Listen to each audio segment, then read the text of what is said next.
Maybe you have heard people say that the God of the Old Testament does not seem to be the same kind of God as the New Testament. In the Old Testament, there seemed to be a lot of judgment.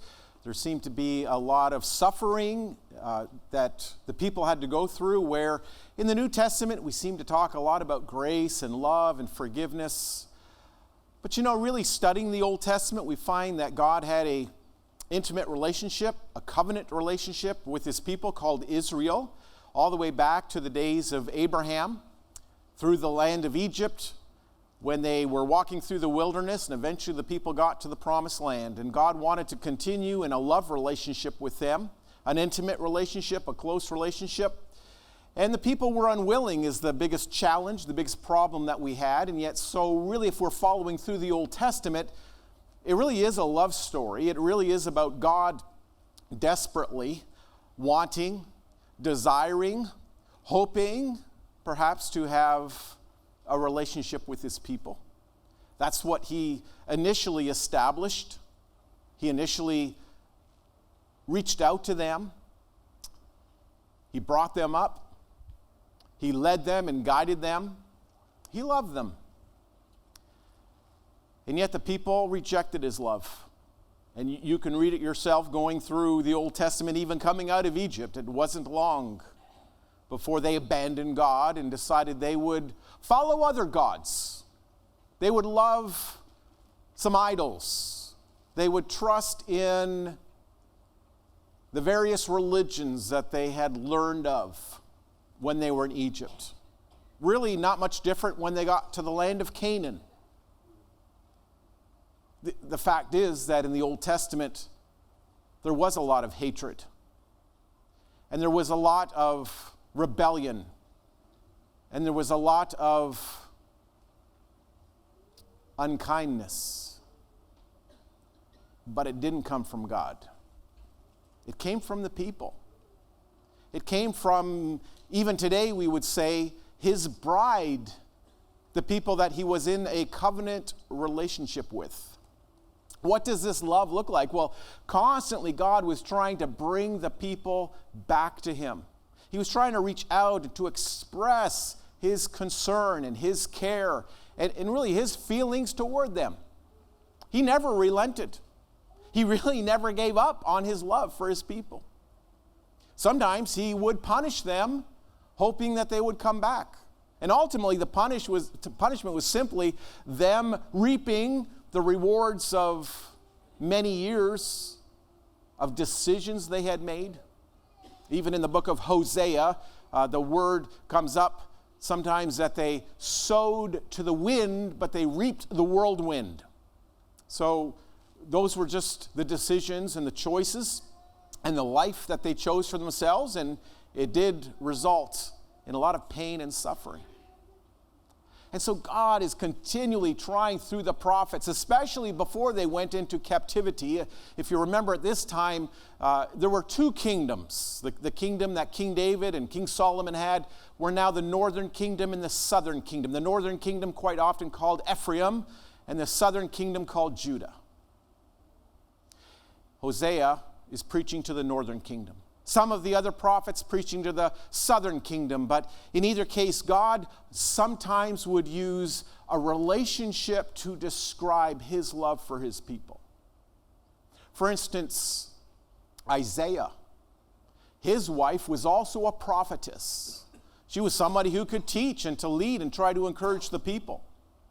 But it certainly appears there were not like a lot of other people that thought like them. But maybe as a husband and a wife, they could do a lot of work together. But then you get to somebody like Jeremiah, and God said to Jeremiah, I don't want you to marry. You're going to remain single your life. And think about all the things that Jeremiah went through and the struggles that he had. He didn't even have a faithful wife, a wife at all at his side. But Ezekiel, he also had a wife. God said to Ezekiel,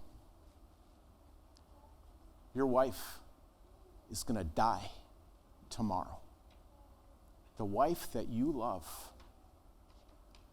And I don't want you to mourn for her. Because I want you to be an illustration of how much I love Israel. Could you imagine being called to be a prophet in that day? The pain and suffering not only that you go through among the people of God, but even in your own family. But today we're going to talk about Hosea, and God decides just in another way. We would today maybe call it a practical illustration or a living parable.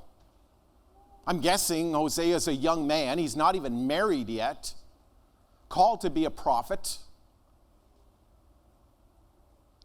God says, I want you to call the people back. But somehow I want them, they've not been listening. They've had so many people come before, but they're not getting it. They don't understand. And I want to use you as an illustration. As we talk about what the people had done and what Tom had read from Hosea 4. But much of Hosea describes the sins and the iniquity and their rebellion and their unfaithfulness to God. But he calls Hosea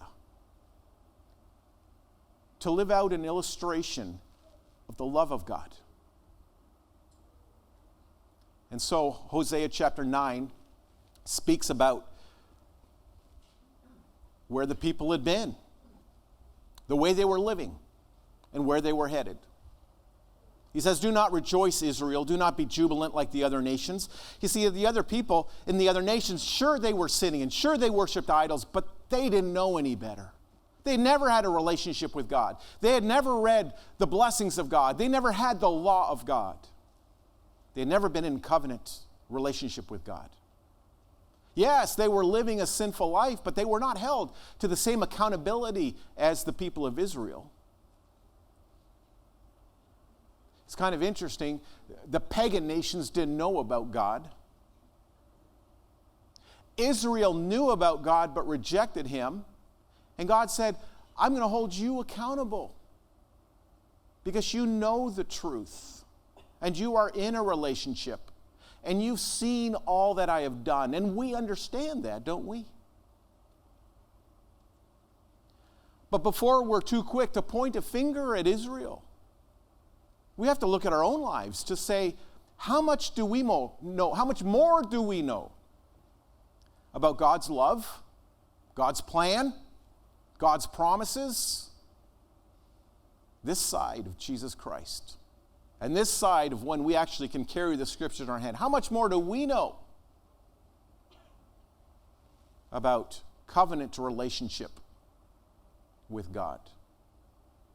How would you then try to stir people that have heard the same old message over and over again and yet did not respond at all? So Hosea is going to live out the lesson of the love of God. Hosea chapter 1. And the Lord said to Hosea, go marry a promiscuous woman and have children with her. For like an adulterous wife, this land is guilty of unfaithfulness to the Lord. Most Bible translators at this point are trying to be kind. Because he didn't really just say an unfaithful wife. He said, go marry a prostitute. A woman who makes her living being unfaithful and alluring other people to be unfaithful. Who's willing to sell her dignity. Who's willing to sell her love for a few dollars. That sounds kind of strange. Now that would be kind of weird, wouldn't it? We're having a preacher search committee. And we're getting some applications in. And just last week we got a preacher search. And a preacher is applying to be the preacher here. And apparently he's married to a prostitute. I don't think he's going to get very far. Think about what people thought about Hosea. Why would he do that? What is going on here? This doesn't make any sense. But God is somehow trying to show the people God is the faithful one. God is the Hosea. God is the prophet. God is the one who loves. But to what extent would a Hosea go to? What extent would God go to have this love? I'm kind of reminded again, Jeremiah, the song we sang, right? The steadfast love of the Lord never ceases. His mercies never come to an end.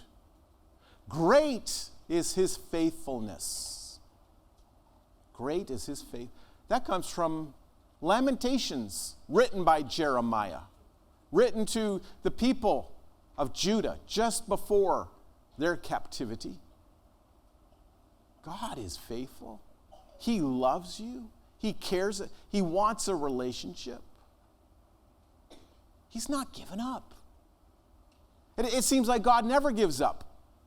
You kind of read through the book of Hosea, and it seems like, well, God, one minute he's angry, saying, what am I going to do with you? You've been so unfaithful. You've got a mind that all you think about is the other gods. All you think about is yourself. All you think about is the world. What about me?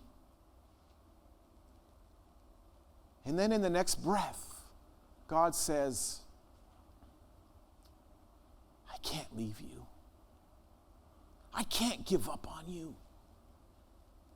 You've turned your back on me. I cannot turn my back on you. And so he reaches out again to his people. And this is the story of love. This is a story of relationship. This is a story of the steadfast love of the Lord. The steadfast, it's interesting, the steadfast love that we talk about, steadfast love, what is that? Well, the fact is we don't really know what it is. It's a word in Hebrew that comes up over and over again. Sometimes it's translated loving kindness. Sometimes it's just translated the grace or the mercies of the Lord. The steadfast love of the Lord maybe is perhaps a little bit closer. The Hebrew word is chesed. And you talk to any Hebrew scholar, you say, well, how do you translate that? And we don't know. It's just like some amazing, more than life, bigger than you can imagine love. It's kind of interesting. It was said that the people in England had a word similar to that. And the word was troth. Evidently not a word we use much anymore. Troth. But we use it once in a while in the word betrothed. Betrothed is before you're trothed. The troth is a deep, intimate. It's what we kind of try to say when people do get married. That I will be faithful to you alone until death do us part. That kind of love. The never-ending, unceasing, no wavering, fully committed kind of love. And this is what God is saying through Hosea. This land has been so unfaithful. But God is going to demonstrate his faithfulness through this relationship that Hosea has with Gomer. The Lord said to me, go show your love to your wife again. This is after she's already been a prostitute. This is already after they've had children. If you read chapter 1, their first child, it says there was a first child was born to Hosea. The next two children simply says, and Gomer had a child. And a lot of Hebrew scholars say either the other two were not Hosea's.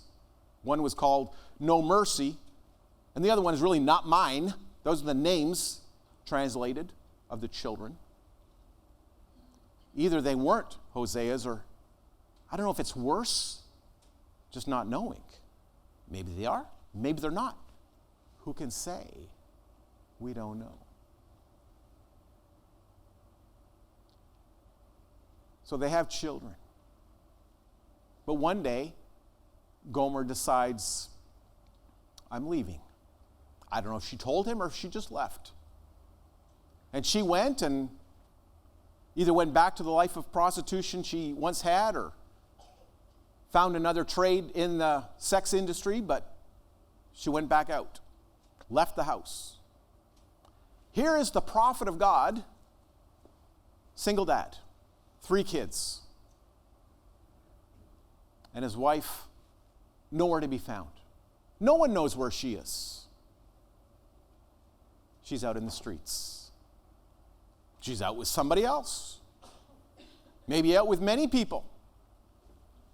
From house to house. God is saying, this is what my people are like. This is how faithful they are to me. Just like Gomer. But listen, Hosea, you go find her.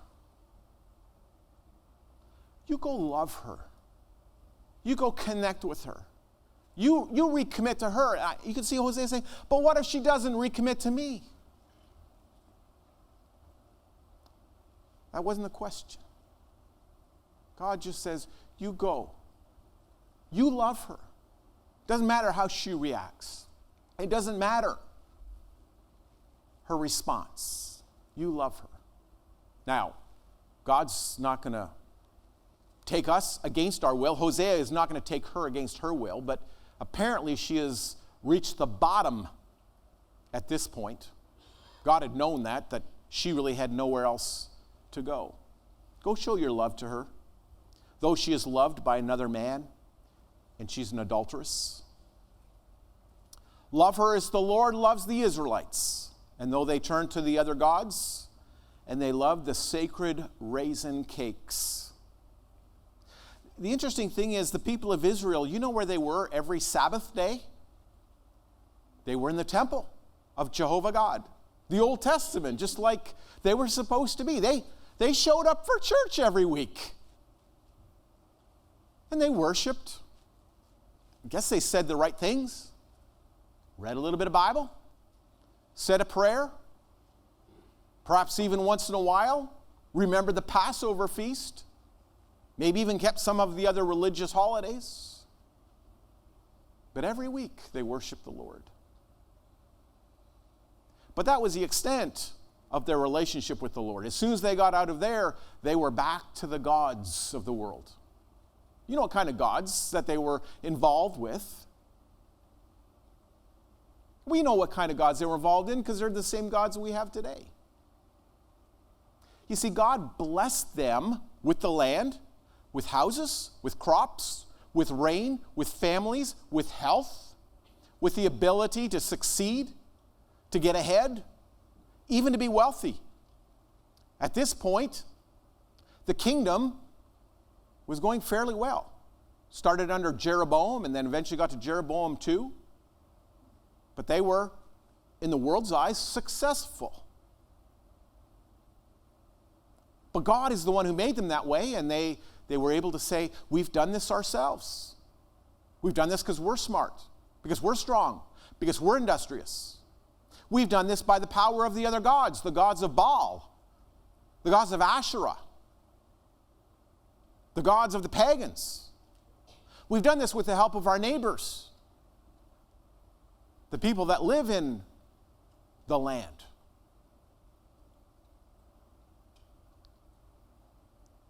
They forgot. It was God who gave them everything. God is the one who brought them up, brought them out, brought them in. They forgot about God. And they ended up worshiping, as Romans 1 would say, the created things, the creature, the world, themselves, instead of worshiping God.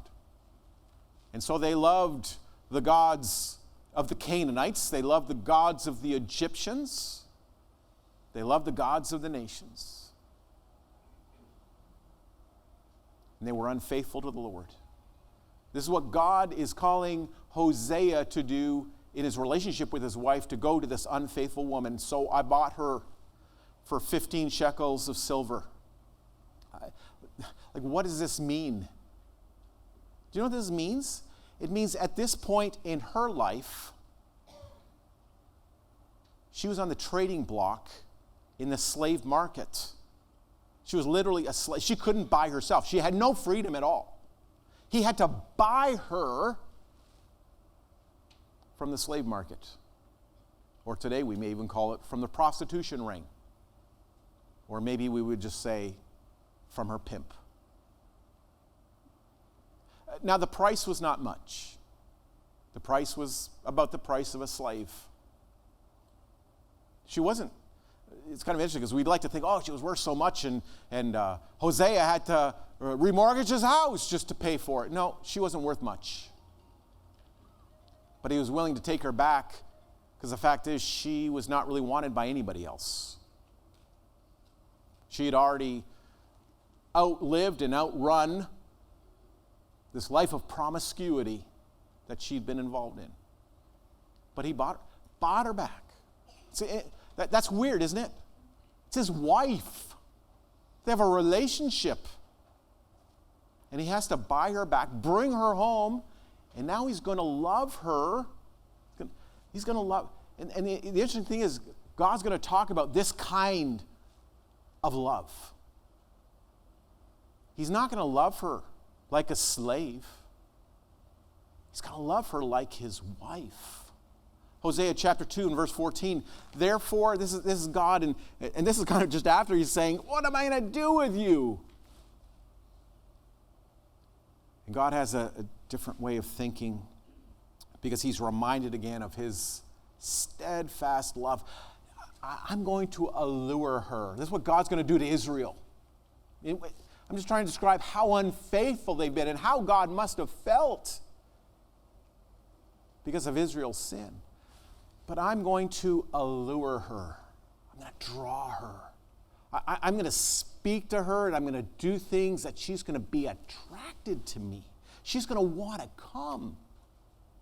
I will lead her into the wilderness, and I'll speak tenderly to her. And there I will give her back the vineyards, and I will make the Valley of Achor a door of hope. Now, we don't really know a whole lot about the Valley of Achor. We do know that is when they first got into the Promised Land. You remember Jericho was the first one, and that Achan guy and maybe his family, they took what they shouldn't have taken after they'd gone into the city, and they were killed because of their rebellion and their disobedience. They were buried in the land of Achor, in this valley. So the Jewish people kind of saw it as obviously a very negative thing, as a very bad thing. You just don't want to go there. It's just a symbol of everything that's wrong, everything that's fallen apart, everything that's broken, everything that resembles death. God's saying, but we can take that. We can even take the Valley of Achor with Achan, and it will be place of hope. Even through our death, even through our rebellion, even through our sin, even through what we have done as we have gone our own way and really divorced ourselves from the Lord. Through that pain and struggle, there's still a door of hope. And this is what God is going to provide. Verse 16 of 2, in that day, declares the Lord, you will call me my husband. You'll no longer call me master, and I will remove the names of the Baals from your lips. In other words, I'm just going to love you, and you're going to respond. That you're not going to be thinking about, the good old days. You remember when we lived a life of sin, hedonism, immorality, debauchery, all those things that we used to. You're not going to think about that. You're not going to mention that anymore. Because now you can be consumed with the love of God. As he has so demonstrated his compassion and his concern and his desire to be in a relationship with you. Would anybody have questioned Hosea if he said to Gomer, you need to call me master? Because first of all, I'm your husband, and secondly, I bought you out of the slave. I'm your master. You say, yes, sir, to me. God says, you can just call me beloved. You can call me husband. You can call me the one I'm in a relationship with. He's the one who loves me. He's not the one who's going to abuse me or try to control me or try to manipulate me. He's my husband. He's the one I love. Now, by the time we get to the New Testament, we have all kinds of pictures, don't we, of the bride of Christ. And this is what's come through Christ. We've come to this place where we can have this intimate personal relationship. I will betroth you to me. We're going to get married again. But this time is going to last. Betrothed, you'll be betrothed forever. I will betroth in righteousness and in justice, in love and compassion. I will betroth you in faithfulness. And you will acknowledge, those are crazy words, aren't they? Because Israel has been everything but this. Faithful, loving, responsive. It's not Israel. But God's saying, I'm going to make what is old new. I'm going to be able to wipe away everything from the past. There's a beautiful scripture that describes this in 1 Corinthians. Remember, 1 Corinthians talks about the way the people lived, and a lot of it included sexual immorality and adultery and even homosexuality. But 2 Corinthians chapter 11, Paul says, I betrothed you to Christ as a pure virgin. They weren't anything but that. A pure virgin. You're going to marry Jesus like that. You can wear white on your wedding day. How does that come about? Only through the grace of God, only through the power of the cross, only through the sacrifice of Christ. And afterward, the Israelites will return and seek the Lord, their God, and David, their king. They will come trembling to the Lord, to his blessing in the last days. You see some people read this and say, but hang on. Israel, northern kingdom, when did they come back to the Lord? The answer is really, they didn't. They didn't. Not as a nation. But individually, some came back. The same thing could be said of Judah, the southern kingdom. Did they all come back to the Lord? No. Did some of them come back? Absolutely. Remember when the gospel is being preached? It even went to places like Samaria, where there would have been some people that one time were of the northern kingdom, Israel. You remember they went into all the worlds, and whenever Paul went, where did he go first? He went to his own people, in the Jewish synagogues. And some of those people may be people of the northern kingdom. You see, what does this say here? This says it's going to happen. When's it going to happen? It's going to happen one day. Well, when is that day? Well, there's something in there about this King David. It's going to be when King David comes back. But hang on, King David's dead. This is several generations after King David. He's long gone. For a lot of them, maybe almost out of our memory by now. What do you mean, King David? What do you know about King David? New Testament. That's Jesus. Jesus is the King David that was yet to come. The one who would establish a kingdom, who would sit on a throne, that would have all power, that would rule the nations, that would love his bride, King David. He's here. He's come. And he's still with us. And it's in the last days these people will be able to come to the Lord.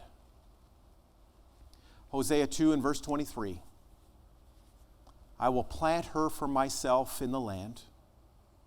I will show my love to the one I called not my loved one. And I will say to those called not my people. And they will surely say, you are my God. We can learn a lot from the Old Testament, because you can read through Hosea, and over again, you will see it's a New Testament teaching. Like, for instance, when you read 1 Peter chapter 2, and it's very similar, isn't it? At one time you were not the people of God, but now you are the people of God. At one time you were not loved, but now you are loved. One time you were out of the covenant, now you're in the covenant. That's Jews and Gentiles. One time we were so far away from God. Maybe some people here still so far away from God.